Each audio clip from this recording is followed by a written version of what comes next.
Respondia assim às inquietações apresentadas pela juventude de Luanda, no âmbito do Encontro Provincial de Auscultação.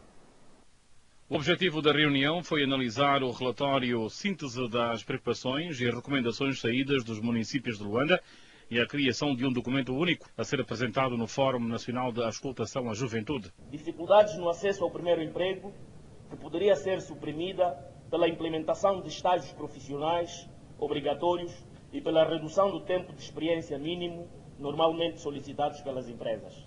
Relativamente à fixação da idade máxima para o ingresso na função pública, que foi aqui referido, devo dizer que desde 2008, creio eu, o Governo já tomou uma medida que permite que o ingresso na função pública se faça com indivíduos com idade superior a 35 anos. Portanto, não há nenhuma novidade aquilo que foi aqui proposto para que se suba dos 35 para os 40. Quem tiver até 50 anos pode ingressar, desde que seja em domínios de especialidade e em localidades onde a vaga só poderá ser preenchida com indivíduos com este perfil. Luanda representa cerca de 4 milhões de pessoas no ativo. Segundo o ministro, o governo não é o único empregador. No entanto, foi sublinhada a ideia de que o crescimento económico deve estar associado à justiça. O grande objetivo das políticas do governo é fazer com que a geração de emprego se faça na economia, nos setores primário, secundário e terciário da economia. Agropecuária, indústrias, comércio, energia, as infraestruturas, a construção, urbanismo, logística. É aí que todos nós temos que fazer um esforço titânico, desde as políticas públicas, as leis, os incentivos, a formação da mão de obra, para que seja nesses domínios onde a geração de emprego deve acontecer. Este foi mais um encontro no âmbito da auscultação à juventude na província de Luanda. Um dado a reter: estes cidadãos nacionais com mais de 35 anos podem fazer inscrição para ingresso na função pública. E depois dos encontros municipais, a província da Huila realiza o Encontro Provincial de Auscultação à Juventude. O certame, que decorre sob o lema Juventude Dialogar para Desenvolver, realiza-se na Casa da Juventude, no município da Umpapa.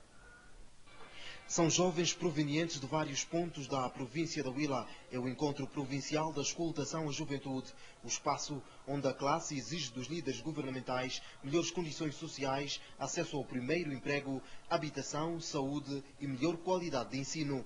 O programa criado pelo Executivo já começou a dar provas do asseguramento da permanente interação entre governantes e governados. A juventude angolana necessita de muitas coisas, mas, sobretudo, precisa de testemunhos e bases sólidas, com atitudes que valorizem as boas práticas e promovam a mudança de comportamento para que a paz e a reconciliação nacional, assim como as conquistas alcançadas em todos os domínios, não sejam abaladas. Balanço positivo para a primeira fase, que decorreu nos 14 municípios que compõem a província da Huila e que contou com a participação de mais de 2.000 jovens. Para a juventude, o diálogo é uma herança cultural que deve ser mantida, afinal, os grandes êxitos da nação foram alcançados por esta via. Estamos lembrados dos acordos de Alvor, que deram origem à independência de Angola em 1965, dos acordos de Bicesse sobre o cessar-fogo e paz em Angola, em 1991, do Protocolo de Lusaka, que deu origem ao Governo de Unidade e Reconciliação Nacional, em 1994, e do Memorando de Entendimento de Luena, em 2002, sobre a paz definitiva em Angola. A província da Huila quer atingir excelência na governação no quinquênio 2013-2017, melhorar os níveis de qualidade de vida da população, valorizar a cultura e desenvolver o turismo. Estes e outros pontos constantes no plano de desenvolvimento da província foram também apresentados aos jovens.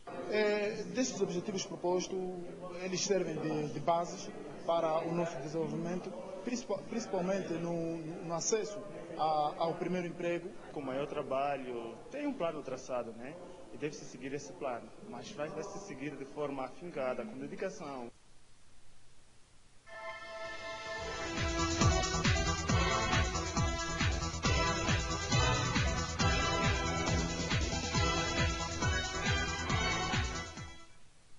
Seguimos em frente com outras da atualidade no jornal a esta hora, na TPA.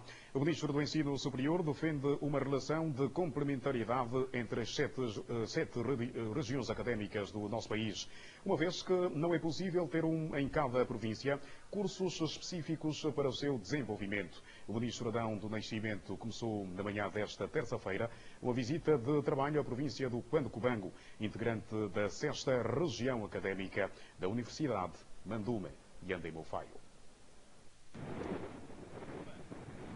Logo que desembarcou no aeroporto Comandante Coanha, em Manongue, o Ministro do Ensino Superior, Adão do Nascimento, foi acolhido pelo Governador Provincial do Cuando-Cubango, Higino Carneiro. Da agenda do Ministro constam encontros com a direção, o corpo docente e os estudantes da Escola Superior de Manongue, que ministra os cursos de Matemática, Biologia, Enfermagem e Informática de Gestão Empresarial. Esses cursos, no seu todo, não respondem nem à demanda da maioria da juventude local, ávida de conhecimentos, nem às potencialidades e à estratégia de desenvolvimento da província. Mas o Ministro Adão do Nascimento defende um olhar sobre o ensino superior em Angola no seu todo. Certamente que não poderemos pôr todos os cursos que são necessários aqui. Isso também é verdade para todas as outras províncias. Portanto, a complementaridade é fundamental. Aliás, não é mal que isso continue ainda durante algum tempo e para permitir também que os jovens vão buscar outras formações em outras províncias e, se calhar, os outros jovens que queiram também seguir outros cursos que não existem nas suas províncias venham aqui para Cuando-Cubango. Por aí também se faz unidade nacional. Isso também é importante. Nesta perspectiva, as autoridades esperam que a problemática dos cursos superiores ministrados no Cuando-Cubango seja equacionada brevemente, quando estiverem concluídas as obras do Polo Universitário de Manongue, adstrito à Universidade Mandume e Andemo-Faio. O Ministério do Comércio lançou hoje os primeiros alvarás sob uma plataforma digital do Sistema Integrado de Licenciamento das Atividades Comerciais, SILAC. Angola, de acordo com o Diretor Nacional do Comércio, simplifica, assim, o processo de emissão do alvará comercial, que a partir de hoje, 27 de agosto, passa a ser emitido até 3 dias, no âmbito da desburocratização do setor. Aquilo que era feito em regime tradicional, antigamente, ou manualmente, portanto, todos os formulários estão dentro da plataforma digital. Significa dizer que o operador, o agente econômico, tem a possibilidade de se cadastrar no sistema. Ao cadastrar-se, recebe depois a senha correspondente e também tem acesso aos processos e aos formulários que ele vai preencher, juntando por efeito a documentação exigida. Em Angola, há cada vez mais mulheres que preferem evitar a dor do parto.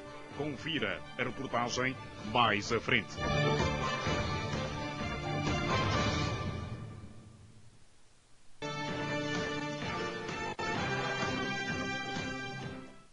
Estamos de volta e temos outras informações. Em Luanda aumentou o número de mulheres que preferem fazer cesariana para evitar a dor do parto. A Organização Mundial da Saúde recomenda que cada Estado pratique 15% de partos por cesariana. No Hospital do Crescia Paim são realizadas, em cada 100 partos diários, uma média de 34 cesarianas. São crianças que chegam ao mundo por via de cesariana. 34 partos do género em média são realizados por dia na maternidade Lucrécia Paim, onde algumas gestantes esperam com ansiedade ou choros os seus bebês. Este crescimento deve-se ao número de cesarianos anteriores que nós temos vindo a receber aqui na nossa instituição, ao número cada vez crescente de mulheres que têm muitos filhos, mais de 5 filhos, e estas mulheres geralmente também têm problema de pré-eclâmpsia, que é os níveis tensionais elevados durante a gestação. Então, se ela é multípara, tem pré-eclâmpsia, nós não podemos induzir o parto, optamos por cesariana. No ano de 2010, foram realizados 30.275 partos e 6.527 por cesarianas. 2011 realizou-se 31.465 partos, 7.798 cesarianas. 2012, 31.622 partos, dos quais 8.020 cesarianas. 2013, até o mês de julho, já foram feitos 17.000 partos e 3.400 por cesarianas. Números que ultrapassam a média estimada pela Organização Mundial da Saúde, que é de 15%, o total de partos realizados por cada país.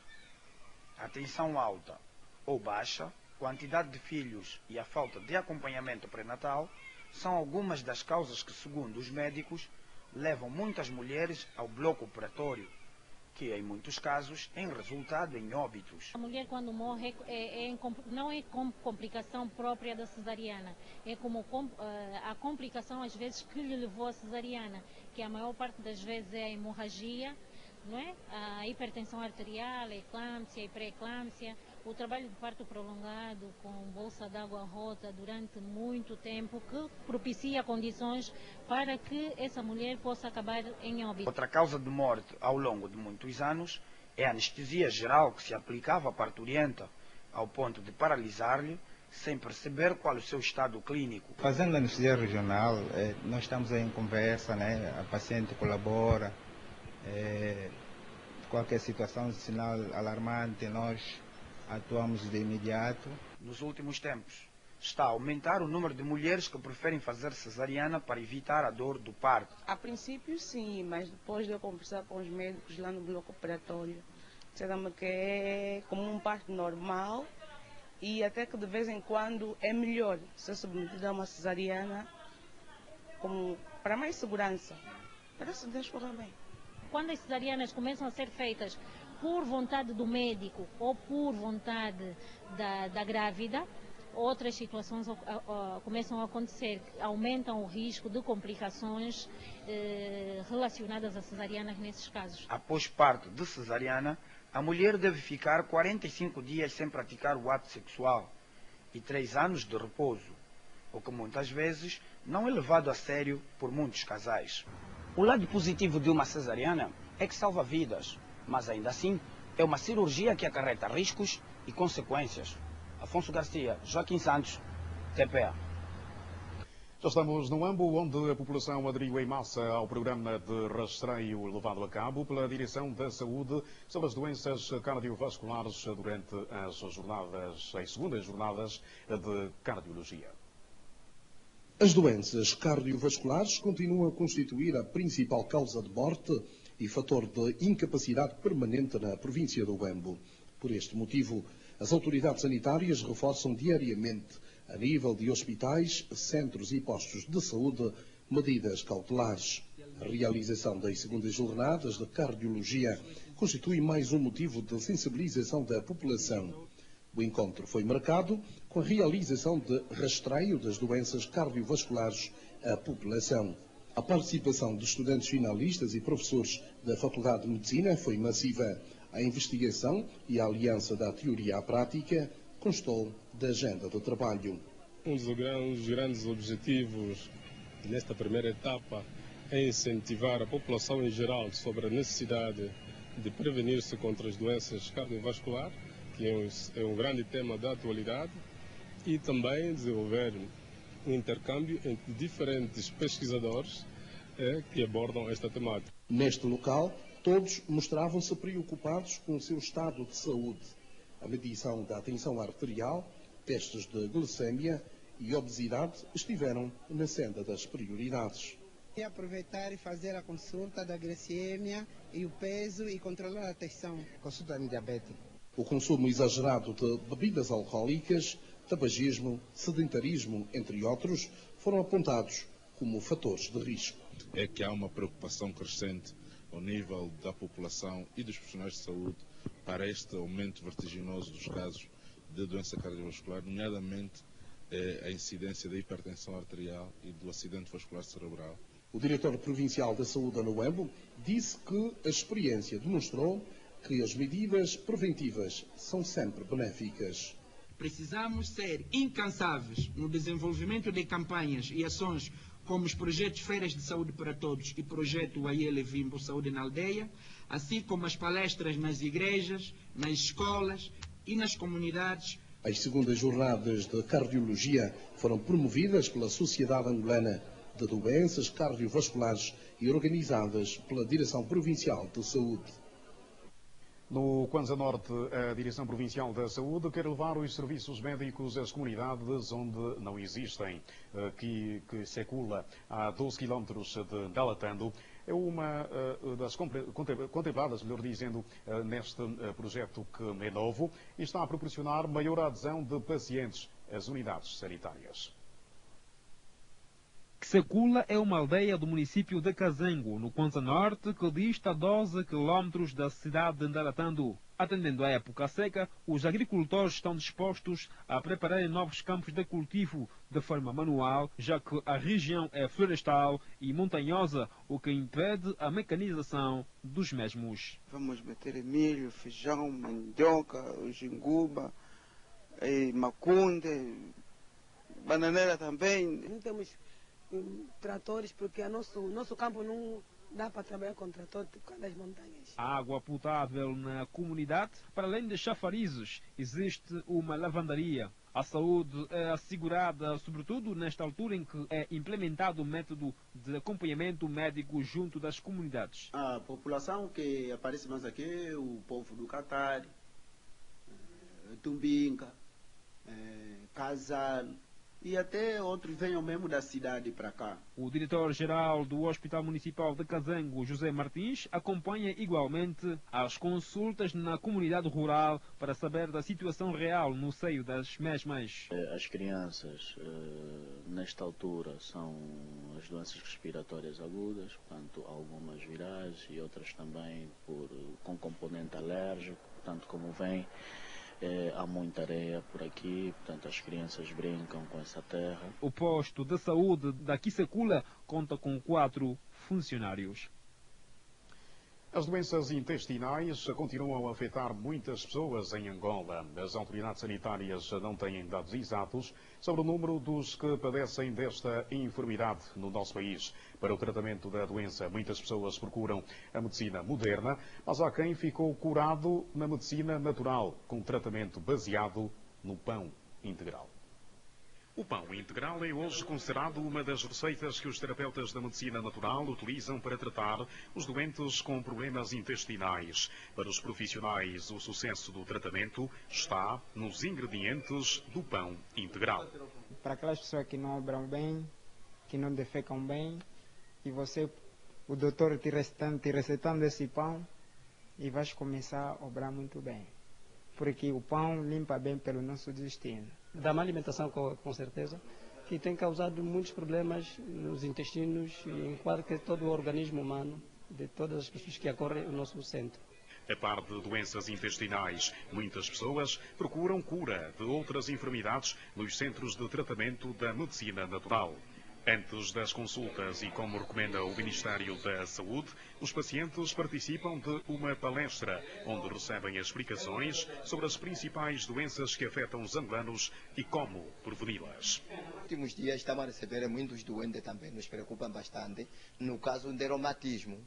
Portanto, a temperatura baixou e as pessoas consomem pouca água, não fazem exercício físico, não têm alimentação adequada, como no caso dos produtos naturais que sempre recomendamos, as nossas folhas, quizaca, jimbó, arama, trutúrio, peixe de água doce. Portanto, as pessoas não têm essas informações, de maneira que o sistema circulatório, nomeadamente a pequena circulação, vai baixando no sentido de provocar a escâmbria. Eu faço diariamente 6 pacientes, a massagem manual, a máquina, faço massagem de relaxamento, massagem de fisioterapia. Os terapeutas reafirmam que, a par do tratamento, a recuperação dos doentes depende também da boa alimentação e do cumprimento rigoroso das recomendações médicas. Mais de 200 famílias da comunidade de Coissã, localizadas na comuna de Jambacoeio, arredores de Menongue, foram integradas este ano em projetos agrícolas que visam atenuar os impactos da seca e a melhoria da qualidade de vida do grupo. A organização não-governamental Mbaquita, em parceria com o governo da província, integrou este ano mais de 200 famílias Coissã em projetos de horticultura e mitigação do impacto da seca nesta comunidade de Jambacoeio. Para a área ambiental, a área de água e saneamento e também para a construção de infraestruturas escolares para as comunidades SAN. Já conseguem trabalhar na horta, já conseguem sementes, já conseguem outros elementos. Estes projetos sociais custaram dos cofres da Embaixada da Alemanha em Angola $65 mil norte-americanos. Para constatar a aplicação deste financiamento, a primeira secretária da referida delegação visitou as zonas do Cuando-Cubango, onde estão a ser reassentadas as referidas famílias. É um projeto que visa um pouco mais sustentabilidade da formação à comunidade SAN em como cultivar certas plantas para também mitigar efeitos como este que tem agora a seca. E esse é justamente o outro projeto que agora estamos a desenvolver aqui, que é um projeto humanitário que tem como objetivo, em primeiro lugar, mitigar concretamente os efeitos desta seca através da entrega de alimentos. O secretário de Estado para os Direitos Humanos mostrou-se preocupado na província da Lunda Sul com a perda de valores culturais, morais e cívicos que se registra nos últimos tempos. De acordo com António Bento Bembe, os jovens são as principais vítimas. A perda de valores morais e cívicos que se registra na sociedade angolana, principalmente no seio da juventude, preocupa o secretário de Estado para os Direitos Humanos. O senso da humanização, não é, nos nossos cidadãos, principalmente a nível da juventude, desapareceu. O secretário de Estado para os Direitos Humanos avançou algumas políticas traçadas para fazer face à crise de valores na sociedade. Todos os planos e programas de políticas públicas têm sido elaborados precisamente voltados para dignificar a pessoa humana. O dirigente foi recebido pela governadora Cândida Narciso, com quem abordou assuntos atinentes ao estado atual dos direitos humanos na província da Lunda Sul. Passagem por Cabinda, a província que em breve vai comercializar grandes quantidades de gado bovino e consumir carne de qualidade. Para concretizar este propósito, o Ministro da Agricultura, Afonso Pedro Canga, procedeu ao lançamento da primeira pedra para a construção da estação zootécnica de Dinge, no município de Cacongo. Já foi lançada a primeira pedra para a construção de uma estação zootécnica na comuna do Dinge, município de Cacongo. Quando construída, a estação zootécnica vai permitir aos técnicos identificarem áreas propícias para a criação do gado de grande, médio e pequeno porte.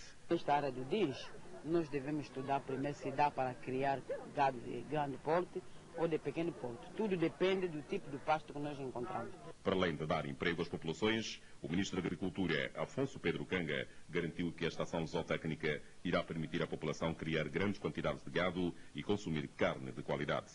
Aqui serão erguidas as infraestruturas, depois teremos os campos de produção, de investigação, a alguns quilómetros desta localidade.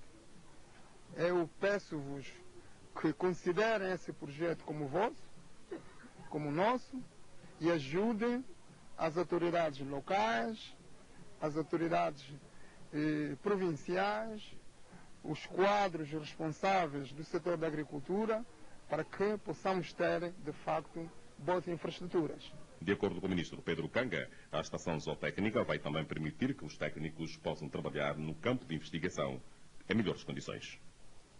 Para continuar a falar de agricultura, voltamos a Huambo, onde 200 milhões de kwanzas é o valor que a organização não-governamental CNFA investiu durante 5 anos para apoiar os camponeses organizados em cooperativas nas províncias do Huambo, Benguela e Kwanza Sul. Para Angola, 75 voluntários americanos, dentre eles agricultores, investigadores e académicos, que num período de 5 anos garantiram assistência técnica a cerca de 26 cooperativas, organizações não governamentais e diversas instituições estatais. O referido projeto foi financiado pela Agência dos Estados Unidos para o Desenvolvimento Internacional e implementado pela CNFA nas províncias do Ambo, Benguela e Kwanza Sul, com o objetivo de gerar crescimento económico e sustentado no setor agrário. Este ano também fomos assessorados como é que o camponês pode preparar os seus negócios, dizendo que o negócio, a agricultura é um negócio, o milho é um negócio, quem produzem tem de esperar fazer um negócio. Podemos dizer que a nossa agricultura está a desenvolver-se, vem a desenvolver-se de uma forma satisfatória. A União das Cooperativas do Ambuim é composta por 4.917 associados que trabalham hoje nas fazendas cafeícolas recuperadas pelos empresários locais que contam com a assessoria da CNFA para o aumento dos níveis de produção. Depois da independência, de facto, havia substituído a cultura do café por outras culturas, porque o café não tinha preço praticamente. E neste momento falamos que ele já está a subir entre 150 kwanzas por quilo de café comercial, enquanto a 60 kwanzas por quilo de café coco. No ato que marcou o encerramento do programa de apoio aos agricultores, o diretor dos programas técnicos da Agência dos Estados Unidos para o Desenvolvimento Internacional mostrou-se satisfeito com os resultados das diferentes instituições financiadas pela organização que representa. Hoje a Cupecunha é um dos maiores fornecedores de plantinhas de citrinos, mel e serviços de preparação de terras. O rendimento da Cupecunha e dos seus membros aumentaram como resultado desta assistência.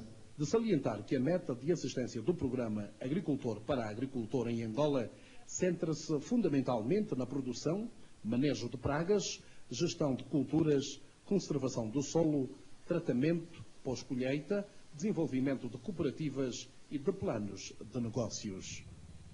Uma delegação do Partido Comunista do Vietnã está em Angola para troca de informações com o MPLA, com quem mantém uma relação forte e histórica. Para além das relações partidárias, o Partido Comunista do Vietnã quer também melhorar a relação económica que mantém com Angola em vários domínios. A é chefiada por Lee Hong-han, membro do Bureau Político do Partido Comunista do Vietnã e secretário permanente do Comitê Central do PCCV. Estão em Angola no âmbito das boas relações que mantêm com o MPLA e onde também pretendem vincar o interesse que mantêm em estabelecer uma relação mais intensa no domínio económico com o nosso país.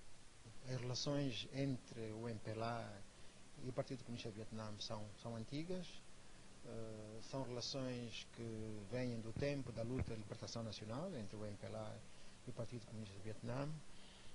São relações excelentes e, portanto, é fácil esse intercâmbio de relacionamento, uma vez que, inscreve-se sempre no objetivo do maior relacionamento e de uma maior estreiteza de relações entre os dois partidos.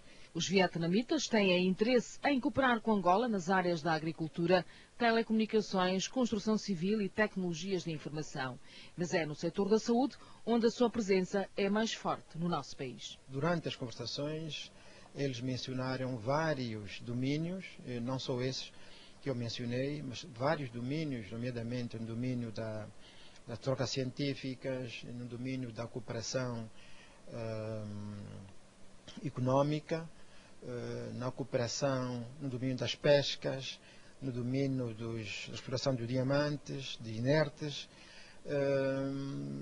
e nos vários domínios o Vietnã pode oferecer essa cooperação. A delegação do Partido Comunista do Vietnã vai também visitar a Zona Económica Especial, a província do Bengo, e vai também encontrar-se com a Ministra da Ciência e Tecnologia e com o Vice-Presidente do MPLA. Está cada vez mais aliciante. O Afrobasket 2013, Angola-Marrocos, é já amanhã.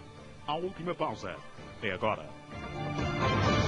2.300 metros de comprimento, 45 metros de largura, incluindo as bermas de 7,5 em cada lado, dotado de balizagem luminosa, incluindo papis e 2 mangas de vento. uma placa com a capacidade de albergar simultaneamente 3 aviões de grande porte, do tipo 737-300. A população da província aguarda ansiosamente pela sua reinauguração. Não creio quem não tem vistas para ver. Todos estamos ansiosos. É um esforço grande do Executivo, que é liderado pelo camarada presidente José Eduardo dos Santos.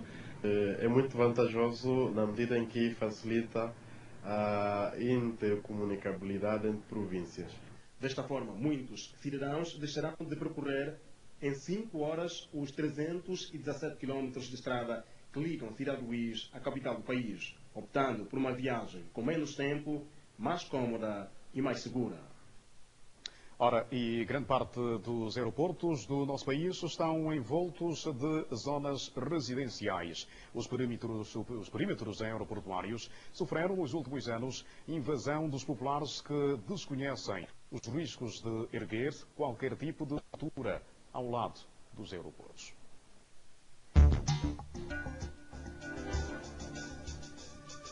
Quando falamos em segurança no transporte aéreo, pensamos logo nas condições da aeronave, na capacidade do piloto, nas normas de segurança aplicadas aos passageiros que vão viajar.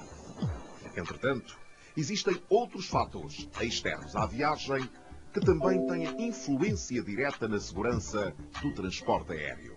São as condições das áreas que circundam o aeroporto.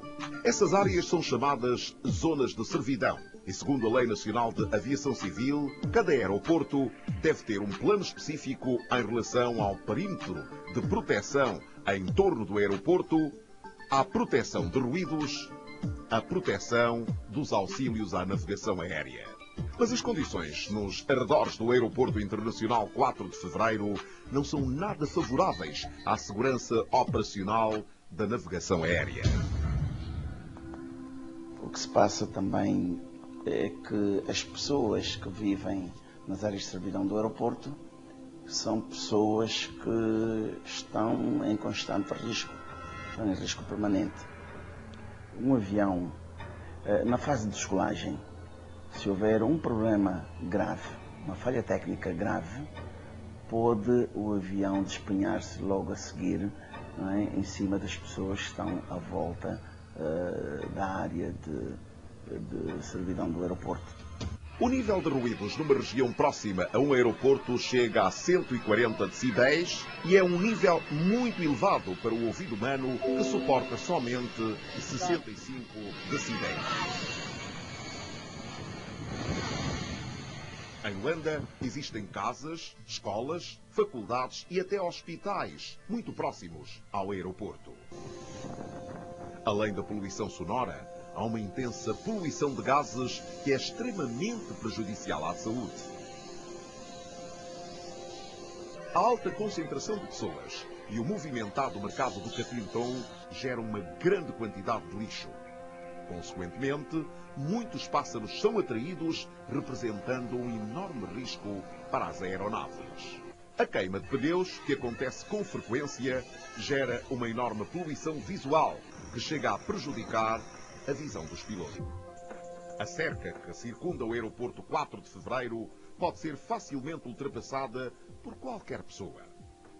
Isso representa perigo tanto para o invasor quanto para a própria operação do aeroporto, que tem normas rígidas de circulação na pista e na área de taxiamento, justamente para garantir a segurança. Além de não poderem estar aqui, muitas das construções à volta do aeroporto são muito altas e representam um obstáculo para as descolagens e aterragens. E na eventualidade de algum acidente aéreo causado ou não pelos fatores que aqui apresentamos, a tragédia da queda de um avião numa região tão densamente povoada seria enorme. Em novembro do ano de 2000, um avião Antonov caiu na região do Golfo 2 e matou as 30 pessoas a bordo. Naquela altura, a região era pouco povoada. Se o acidente tivesse acontecido nos dias de hoje, centenas de pessoas em terra poderiam ter morrido. Em 2009, um avião militar de carga derrapou antes da descolagem, saiu da pista e feriu 2 pessoas que estavam nos arredores do aeroporto. Para além disso, o aeroporto 4 de Fevereiro não tem para onde expandir. Foi sufocado pelas residências em seu redor. Para evitar que situações deste tipo voltem a acontecer, é preciso levar a cabo um plano de realojamento da população, das instituições e até mesmo do mercado que funciona nos arredores do aeroporto. Quando todos esses constrangimentos forem contornados, a navegação aérea no aeroporto 4 de Fevereiro acontecerá com muito mais segurança para os passageiros e para os moradores da cidade. Abrimos agora a página internacional. Foram ou não utilizados gases tóxicos contra civis na quarta-feira, dia 21 de agosto, nos arredores de Damasco? Eis a questão.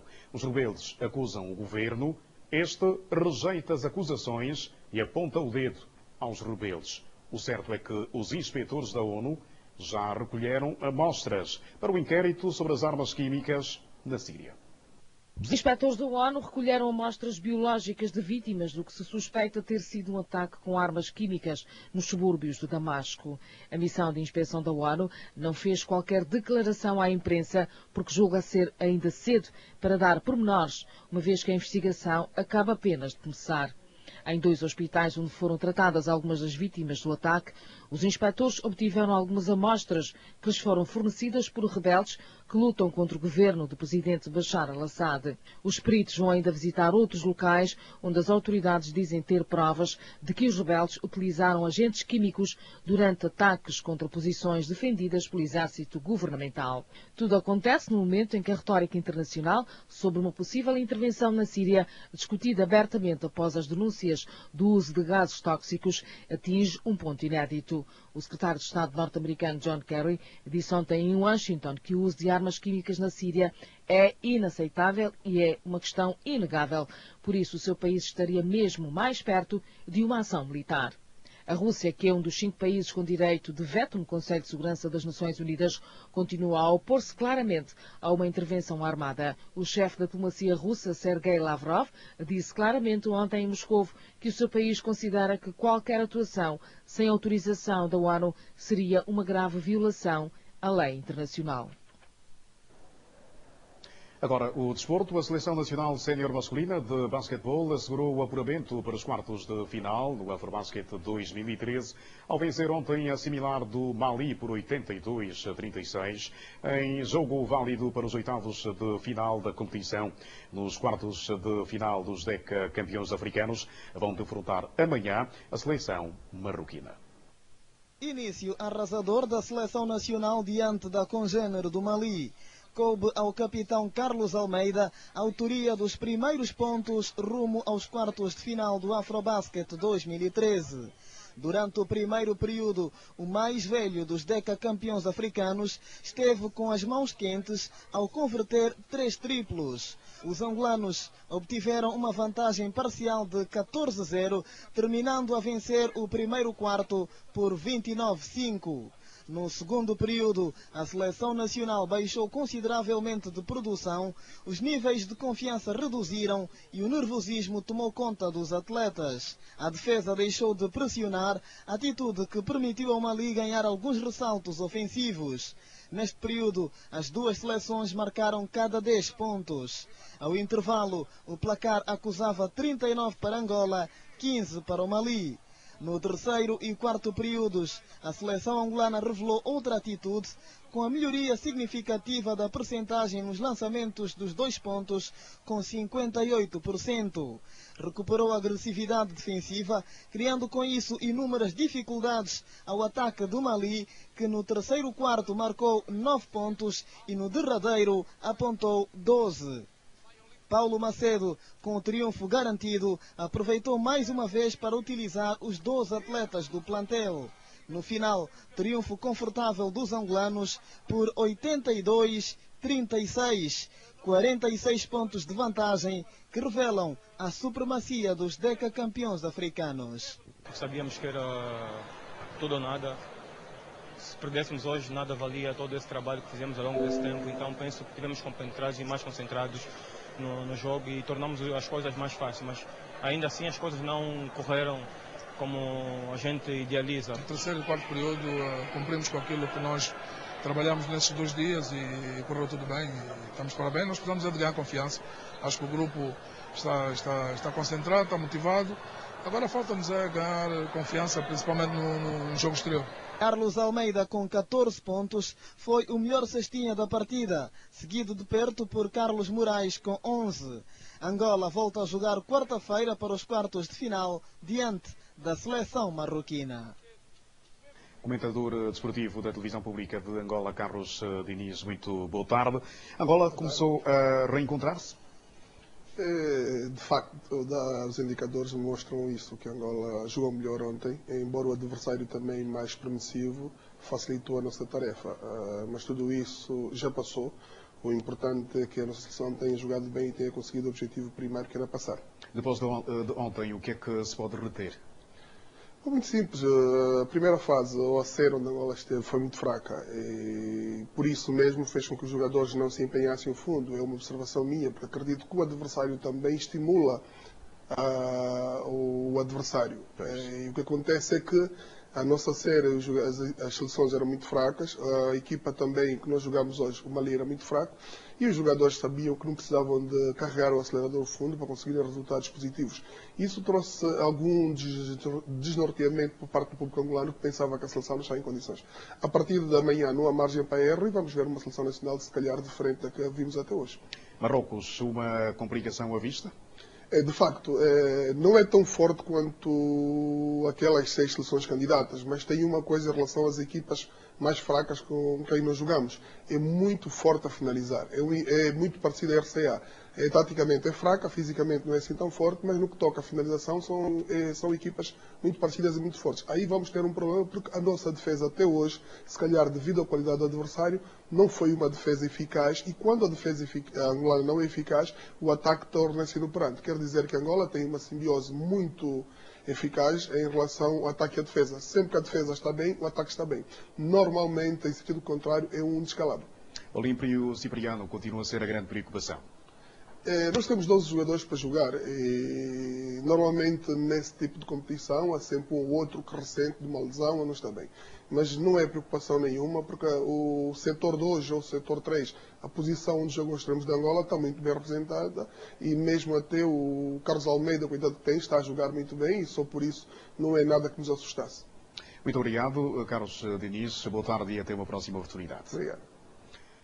Agora, os festejos que visam saudar os 71 anos do Presidente da República na província do Mochico estão a ser realizadas várias atividades, melhor dizendo, entre as quais um espetáculo músico-cultural, Hermenegildo Olga, boa tarde, que está a ser preparado. Verdade, José Eduardo, o espetáculo começa pouco antes das 9 da noite de hoje e visa essencialmente enaltecer a figura do Presidente da República, José Eduardo dos Santos. Por cá o ambiente é festivo e a organização, melhor, aprimora apenas os últimos detalhes para que logo mais nada venha a falhar, e a população já se faz presente neste local, aqui no Largo 1º de Maio. É responsável pela organização o Sr. Fernando Republicano. Sr. Fernando Republicano, boa tarde e seja bem-vindo ao Jornal da Tarde. Boa tarde, Mochico, boa tarde, Angola. Como bem disse, estamos a comemorar mais um aniversário do nosso Presidente, Presidente José Eduardo dos Santos, e decidimos aqui no Mochico juntar uma série dos maiores artistas angolanos e com certeza fazer uma festa para que mais uma vez mostramos que os feitos do camarada Presidente estão na nossa memória e os artistas estão com o nosso Presidente. Quanto aos músicos convidados para o espetáculo de logo mais, que promete?